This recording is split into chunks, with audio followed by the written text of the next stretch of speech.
I'll give a presentation titled SSH CA Using Certificates to Achieve Both Security and Convenience in Server Logins. My name is Masaya Kontani from Systems Management Division of Yahoo Japan Corporation. Hello, everyone. And before I get into the main topic, let me briefly introduce my team. I am currently a member of the Versatile Authentication team, which is commonly called VA. The products we mainly handle include IDP, PKI, and SSH CA, and we are in charge of planning, development, and operation of each of them. IDP provides a user authentication and authorization platform for each in-house service. PKI builds in-house CAs and issues and manages certificates for each in-house service. SSH CA provides a certificate-based authentication platform for server logins. As the name suggests, the VA team handles a wide variety of authentication and authorization platforms aiming to secure any subject, including user services and servers. In this session, I'll introduce SSH CA in this context. First of all, let's take a look at the necessity of server logins once again. With the recent trend toward containers such as Kubernetes and serverless such as FOSS for ease of management, and the opportunities to log into servers are decreasing compared to before the spread of containers and serverless. However, there are certain cases at Yahoo Japan where containers and serverless environments are not suitable due to security software network and other requirements and restrictions. In such cases, the actual server environment or IaaS environment is chosen and the need to log in to the server remains. IaaS environments are also used as development and verification environments because of their high degree of flexibility. I suspect that not many developers, in fact, have completely lost the opportunity to log in to the server. That said, the need for SSH server logins still exists at Yahoo Japan, and this session will look at the security efforts there. Next, I will discuss the importance of fine-grained authorization control in SSH. Let's think about access control for server logins. Normally, in SSH, public key authentication, each user generates his or her own key pair, which is a public key and private key, and registers the public key with the destination server. The user uses his or her private key to log in. What happens if a user's private key is compromised? All the servers where the user's public key is set can be logged in by a third party. This could be a major risk, especially if the server where the user logs in is hosting a service that handles sensitive information. One possible leakage countermeasure in this case might be to update key pairs on a regular basis. However, from a practical standpoint, frequent key pair updates are quite cumbersome. Another countermeasure would be to apply a passphrase to the private key, but there is no guarantee that the passphrase is strong enough, and if the key pair is updated infrequently, the risk of a breach will increase rapidly. In reality, the system administrator has no control over the management of each user's private key and the strength of the passphrase. Ultimately, it depends on the good faith of each user, which is a problem. Credentials such as private keys are best not to be compromised, but if they are, countermeasures are required. Therefore, flexible authorization control over SSH is considerably necessary. The two requirements are setting an expiration date for authorization and keeping the authorization itself to be the minimum necessary. In other words, it is necessary to control when, who, and where access is allowed. Regarding the flexible authorization control mentioned before, SSH also supports a certificate-based control specification, and this mechanism can be used to achieve this. First, let me briefly explain SSH certificate-based authentication. This authentication introduces a new entity, the Certificate Authority, CA, which did not appear in public key authentication. First, the CA generates its own key pair, CA public key and CA private key. The destination server then has the CA public key, which is used for verification during login requests from the source user. On the source user side, a certificate must be obtained for login. Therefore, a key pair, user public key, user private key, is first generated. Then the user public key is signed with the CA private key and a certificate is issued. Finally, the user makes a request to the destination server using the issued certificate. When the certificate is signed by the CA, control information is added to the certificate to enable fine-grained authorization control by the CA. Now let's look specifically at the granting of the control information at the CA. First, when can be controlled by adding expiration date information to the certificate. The properties of the specific SSH certificate are shown in the slide. I'd like to draw your attention to the valid line related to the expiration date. The expiration date information is defined as from to, and login must occur within this period. This control minimizes the risk of compromise since the credential is no longer valid if it is outside of the expiration date. This minimizes risk. The expiration date to be set should be shortened to the minimum necessity to ensure that it does not interfere with the operation. Next, let's look at who and where controls. This control can be achieved by assigning an identifier called a principal to the certificate. The control mechanism itself is very simple. On the destination server, the principal identifiers to be allowed will be defined in advance. This can be defined multiple times and is called an authorized principal. The source user then makes a login request using a certificate, and if the principal identifier in the certificate corresponds to the one of the authorized principals on the server side, that login request is valid. In this example, server A has Alice as an authorized principal, which means that the verification is okay. Although the principal itself is a simple string, but flexible authorization control is possible by setting rules for both the CA that issues the certificate and destination that sets the authorization principal. For example, let's look at the case where the user Alice is allowed to log in only to a server A. So in the slide, this is the case on the left. In this case, when Alice requests a certificate from the CA, CA sets Alice server A as a principal in the certificate. Then, on each server side, the authorization principal is set using the username server name rule.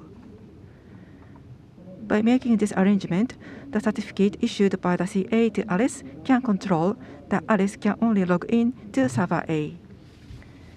In this case, it is necessary to issue a certificate for each server, which may cause usability problems. If so, as shown on the right-hand side as example, the server can be grouped, and group name can be certificated by Alice to make it more versatile. In this way, depending on the situation, by arranging on rules in advance at the CA and destination, flexible control can be performed.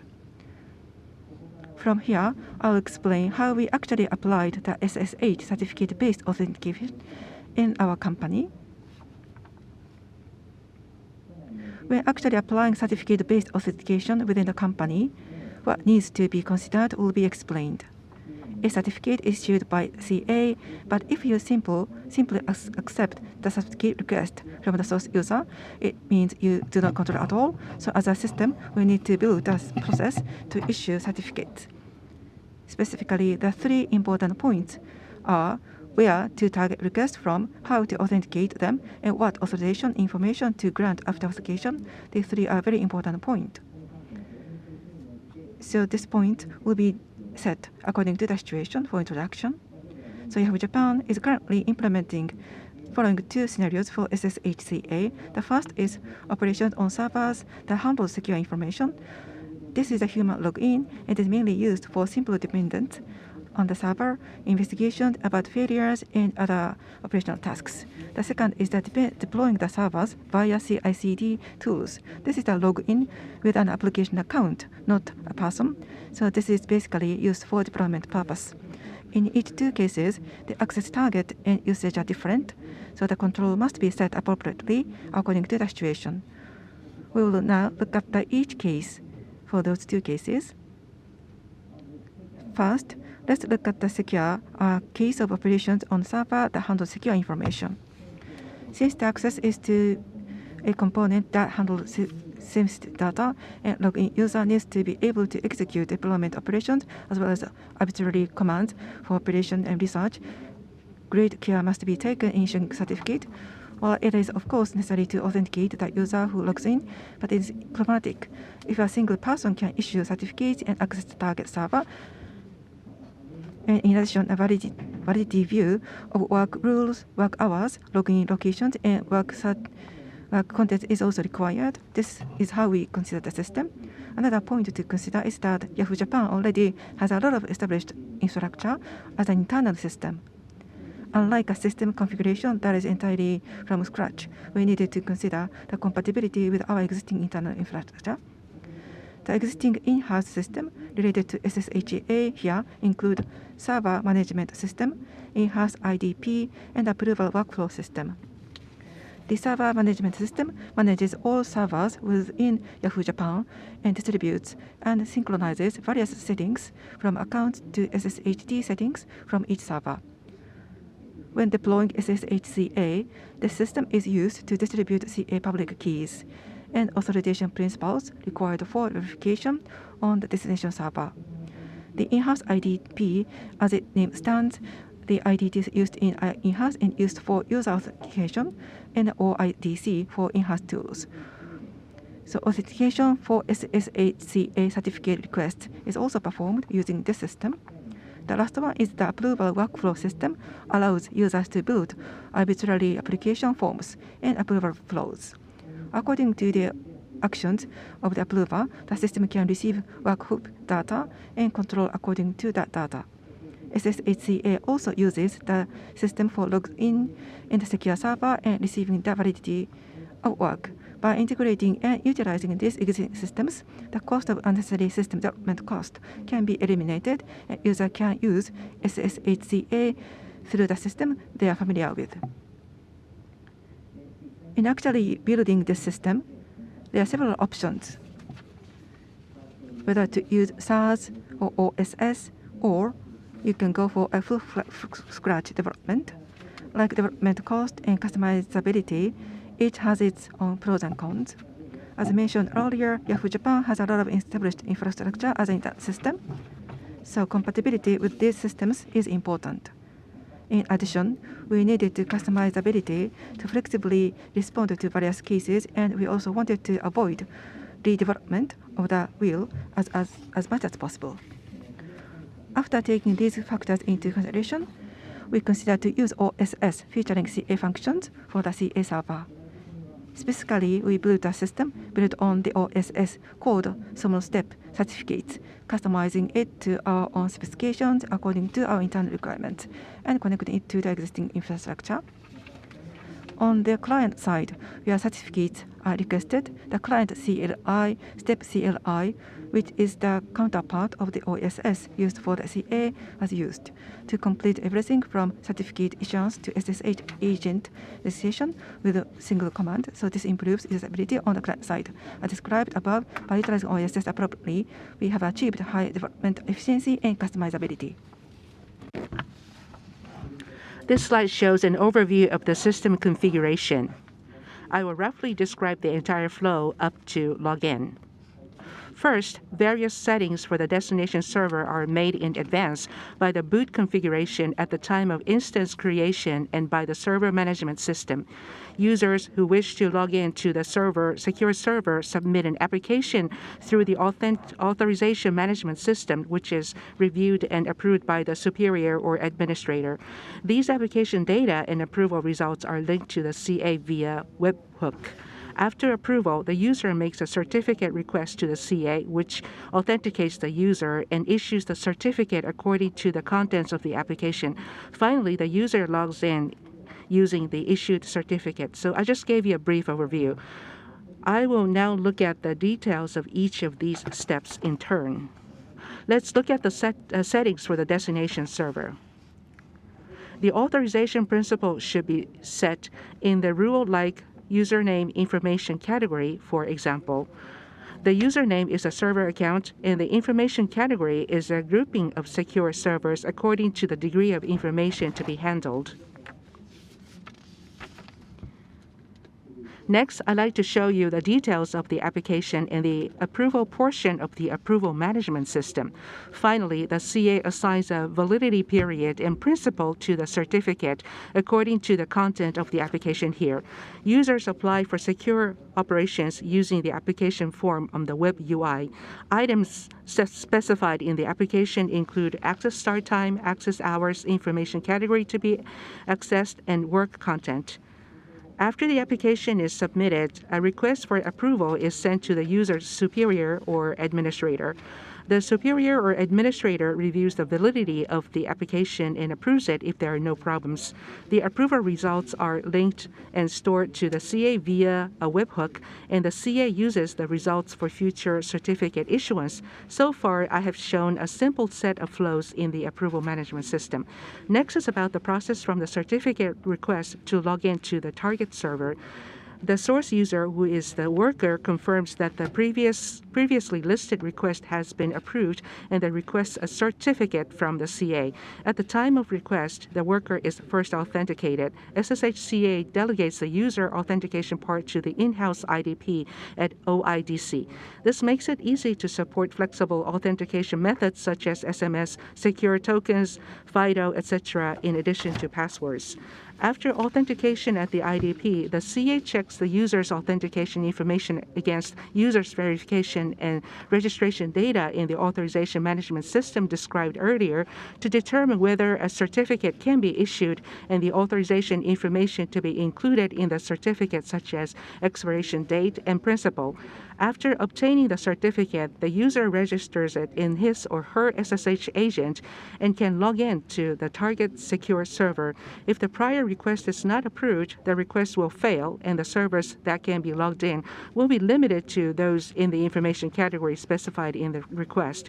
From the request to the CA to the registration of the certificate to the SSH agent is done with a single command in step CLI. Up to this point, I have described the general flow in logging in to the secure server. Now, after seeing this far, you may notice that there are an increasing number of related components.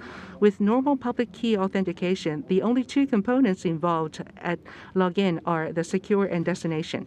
But by introducing SSH CA, several related components will increase, including the authorization management system, IDP, and so on. If you have it as it is, the number of points of failure will increase and the availability will decrease. If there is maintenance of or failure of these components, users will not be able to log in and operate the target service when they need to, which may cause significant damage. To be prepared for such events, the system should have a design for fallback. SSH has an emergency flow as a mechanism for this purpose. For example, if a failure of a component such as the authorization management system makes it difficult to issue certificates, fallback is provided so that the certificates can be issued through a different routes. The example in this slide shows an emergency request set to an operations center and internal team that is available for 24 hours a day. The information for certificate issuance is registered via the operations center. However, setting up a separate exit for emergencies would reduce security as it is. Therefore, we cover this by conducting thorough log audits of user logins. Logs related to logins are forwarded to a specific syslog server and monitored in real time by the SOC team. This monitoring is performed not only for abnormalities in the normal flow, but also for activities in the emergency flow mentioned above, and appropriate measures are taken when abnormalities are detected. In particular, in the emergency flow, interviews with the person in question and his or her superior are conducted immediately.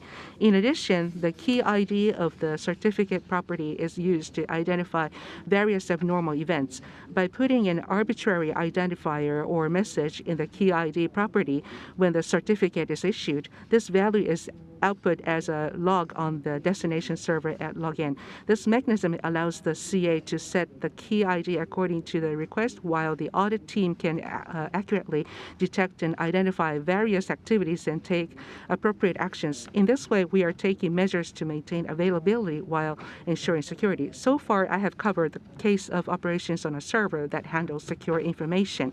From here, I will discuss the deployment to server via the CI/CD tool. Although there are some similarities with the previous case, the major differences are that the login request originates from a non-human and the usage is limited to deployments. First, I'll give you a brief description of the CI/CD tool within Yahoo Japan.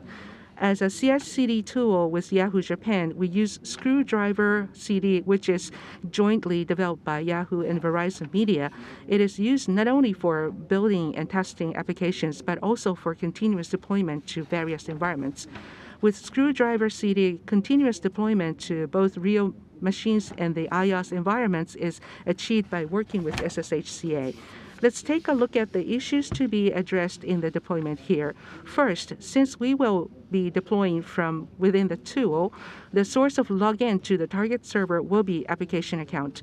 Basically, the use of the login is consistent with the deployment only, and the commands to be executed should be limited. Therefore, the application account's execution privileges should be kept to a minimum. Also, although there are many pipelines on the CI/CD tool, if authorization is to be narrowed down, only login privileges to specific target servers should be granted to specific pipelines. The first issue can be addressed by adding a sudo setting to the server management system.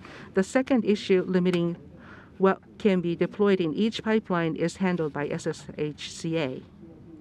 This is an overview of what it looks like to deploy through the CI/CD tool. The following is a rough description of the overall flow of pipeline through the CI/CD tool up to deployment. First, the developer creates a pipeline on the CI/CD tool. Then, the application account CA public key authorization principal and server management system are configured on the server to be deployed, and synchronization is performed to each server to be deployed. When a deployment is made for a particular pipeline, a certificate request is made to the CA within the CI/CD tool. If the request is successfully authenticated, a certificate is returned with the appropriate authorization information. Finally, the CI/CD tool deploys the certificate to the target server. This has been a brief overview, but there are two major points. The first is the principal configuration setting, and the second is the authentication of the certificate request to the CA. Now let's take a look at each of these points. Regarding the principal settings, the control we want to implement is to only grant login privileges to specific target servers in specific pipelines. To achieve this, we use a unique identifier for each pipeline, the pipeline ID. This is issued by the CI/CD tool when each pipeline is created. When executing a job for any pipeline, the CI/CD tool requests the pipeline ID corresponding to each pipeline for the CA. The CA uses the pipeline ID as a principal and issues the certificate. The issued certificate is then used to access each server during any deployment job. It is also necessary to set the authorization principal at the destination, which is done by the server management system. The developer registers the issued pipeline ID with the target server in the server management system, and after review and approval by the server administrator, the settings are applied.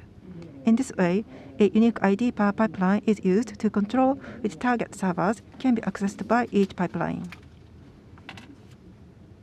Next, let's look at the second point, authorization when requesting certificate from the CA. Unlike the human login case, in this case, access is to be done by application account, so authentication by OICT using IDP does not fit this requirement. Therefore, in this case, X509 client authentication is employed, and in this case, the CA controls the principal format to accept only those for CI/CD. In this way, even in the case of application accounts, such as the CI/CD tool, secure access control is achieved. As we have been seeing in the two cases so far, the authentication method for issuing certificates and authorization method for principals are flexibly switched depending on the case.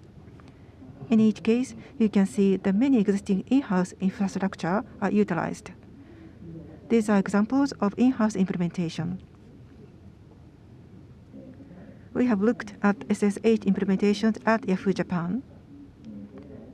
These have been implemented mainly as a measure to enhance security, but we are still on the way. and we believe that they can be used in various other situations. So last of all, let me briefly introduce related feature 2B. The first one is certificate-based host authentication. As we have been seeing in SSH, it tends to feature user authentication at the destination, but at the same time, verification of the destination server is also performed at the source user side during login. Public key authentication is often used for this verification as well, but it can be replaced with certificate-based verification as well. In the verification of public key authentication, there are probably some people who have experienced that when logging in, fingerprint confirmation dialog often appears and user simply answers yes, continue, and host key changes due to instance, recreation, etc. Verification fails with some problems so that you skip some verification. So the kind of verification is not very meaningful and deteriorates usability. So we believe that you switch certificate-based authentication, meaningful verification will be performed. Usability will be improved. Second, the SSH CA scope will be expanded. In the Yahoo Japan cases, I have introduced so far that we introduced it mainly as a measure to enhance security in specific scenes with SSH CA. In addition to increase security, it can replace static private keys with instant certificates, will reduce or even eliminate the cost of private key management for each user. Since these are still many situations where public key authentication is used within Yahoo Japan, so we believe that by applying this method to those situations as well, we can achieve both security and usability. Another case where SSH keys are used is an access to JIT repositories. In Yahoo Japan, GitHub Enterprise is mainly used for source code management, which also supports SSH certificate authentication. This can be used by registering the CA public key in the target organization and setting the execution property in the user certificate. After looking at this point, there are many other cases where SSH private keys are used in addition to the examples here, but I believe that many of them can basically be replaced by SSH CA with control by certificate. By replacing private keys with certificates, developers or operators will be able to eliminate the cost of managing private keys. From the system administrator's point of view, this will also eliminate any concerns about key management by individual developers and operators. With the increased security provided by SSH CA, as a Yahoo Japan server user, I hope users will be able to use such services with more good security. We hope that SSH CA will remove concerns about private key management and eventually lead to a world in which security is ensured without each user being aware of it. Let me now wrap up. In this session, I introduced SSH CA, which enables access to servers through certificate-based control, with some concrete examples. SSH CA provides enhanced security by flexibly applying authentication control according to situation and control conditions. It also reduces the cost of private key management for users, which leads to improved convenience. It is often said that security and convenience are a trade-off. However, SSCA aims to achieve both. We still have some way to go in terms of convenience, but we will continue to pursue both security and convenience without any compromise. So we will continue to support security of Yahoo Japan server service infrastructure and pursue it every day so that users can use Yahoo Japan services with good security. That concludes my presentation. Thank you very much. Mr. Kontani, thank you very much. From this point on, we will invite questioners for a plus talk in which we will deep dive into the content of the session, focusing on the points that the questioners themselves were interested in. We hope to continue the conversation while incorporating questions from the audience to the extent possible. If you have any questions, please feel free to submit your questions by clicking on the question mark button in the lower right corner of the screen. The question was asked by TJ Yu from Line Plus. So, TJ, the floor is yours.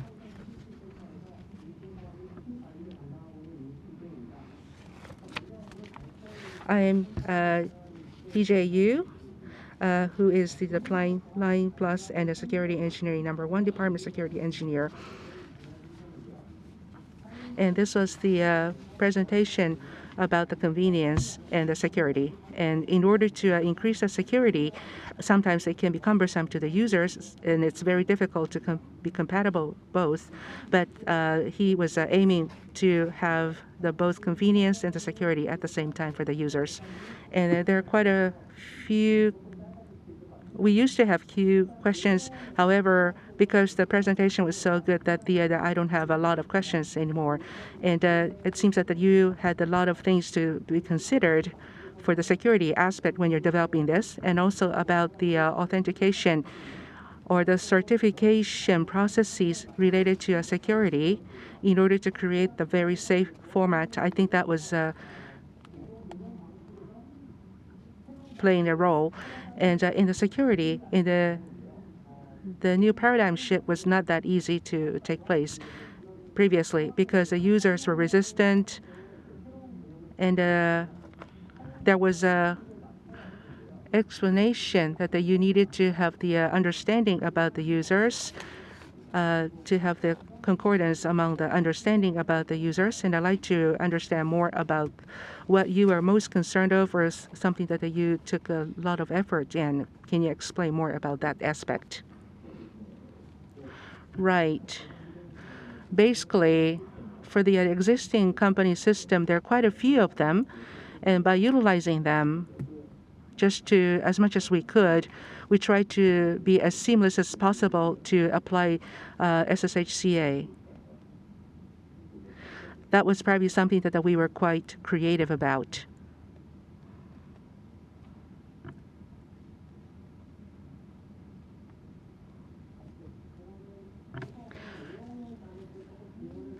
Okay, let us ask you about the content. The certification method or the authentication method, this is to have the CA, use the CA for the guarantee. And how did you manage the route of trust? Right. For CA itself, that is actually built upon a very solid network. And what's worried here is that they are probably about the management of the private key for the certification. We have a HCSM for the module.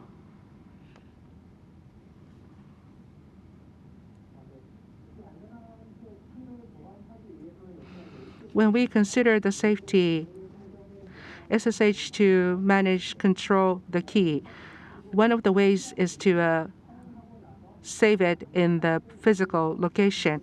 But after the usage of the users, there might be a certificate that is still remaining there, which is inspired by the usage. And how do you manage that kind of the remaining certificate? Right. For that issue, there is a CLI called a step in OSS, and the users can be issued with a certificate by using it. But basically, as a file, that is not exported outside. It's a SSHD registered, and it's only controlled or existing on the memory itself. And when it is expired, then from the SSH agent, that is eliminated from the agent. So there is no need for controlling it after that is expired. Then for the users to be controlling this in a safe environment, they can access the SSH CA in a very safe way. Then if the user, when it is necessary, I think the certificate needs to be issued whenever it is required. Then the users need to secure some time, and they probably will apply for this with the longest possible expiration date. But is there any policy to restrict that? Right. At this point in time, as I explained in my slide, there is a certification control system. It's an application method, and whether or not that can be approved is really dependent upon the discretion of the the supervisor, and there's a maximum expiration date. It could be probably just the tens or the several hours only. If that's the case, then if the user wants to use it for 1 hour and say that if the user is using it for 2 hours, does the user have to renew the certificate, or is it going to be just maintained in the past and they don't have to do another application for the renewal? If the user needs more time, then he or she needs to reapply for the certificate. However, the verification only happens at the login time. Once he or she is logged in, then when the work is still going on, there's no case where it's going to be just expired and stopped, or there will be no more session going on. So it's not that inconvenient. It seems that there are quite a few divisive things here, and I'm sure you're using this very well. But when it comes to the certificate, key and certificate are generated as a pair, and later on, the certificate is utilized. I think that is the way you use it. But in the future, do you have a plan to use both key and the certificate at the same time? Well, actually, you're asking about the private key and the certificate. Both are registered in the agent, and both are actually used right now.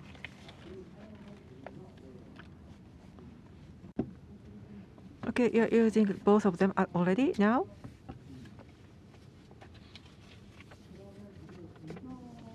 If that's the case, user does have the certificate period. So CSCP management of time is difficult, so updates is difficult for extension of the time. So if you require this period of time, so time management is really important for users. Is it correct? Yes. With this topic, actually in reality, there is a fixed value for CSCA case. The time is maximum expected time is set for CSCA, but in the future, depending on the cases, per pipeline, time should be flexibly set. Ideally, that will be the ideal case.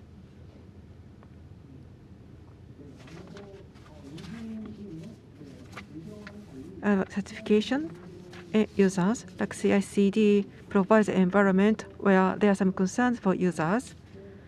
With this one, I thought if you have more creativity, that will be greater.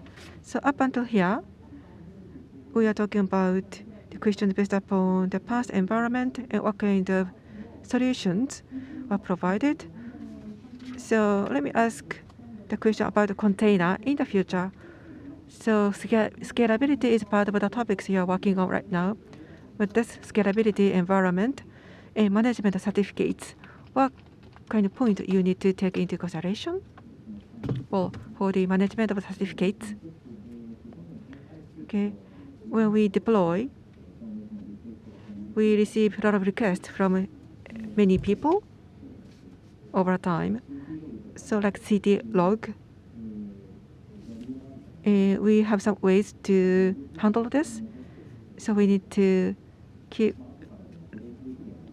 record it in the log so that we can trace it, so that we can control and trace it in the end. Thank you very much.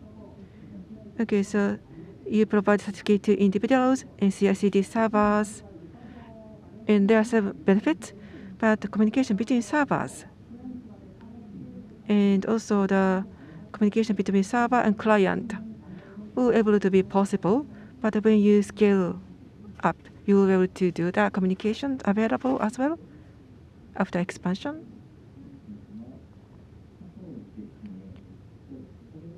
Yes, there's a client authentication and client authentication as 2B. So it's a bilateral certification or authorization And also internally, there is a OSS called sends. For MTS and other supports were provided. So there are some separate operation. So at SSHCA, that's not really a scope for SSHCA. Thank you very much. So we received a lot of questions. So let me ask a question. In emergency, is it difficult to consider emergency cases? But within 24 hours, you should have the contact address or contact point. So do you ask any third party to handle these emergency cases? Because it takes cost to handle emergency cases. Yet we have the operation center, which operates 24 hours internally. We have a team internally, so we request the team to handle these emergency cases. So we do not outsource this operation at all.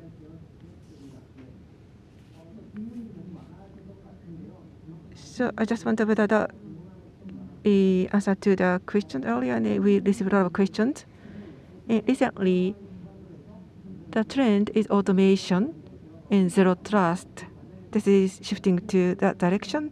So with that transition, there are many people who have some similar pain points.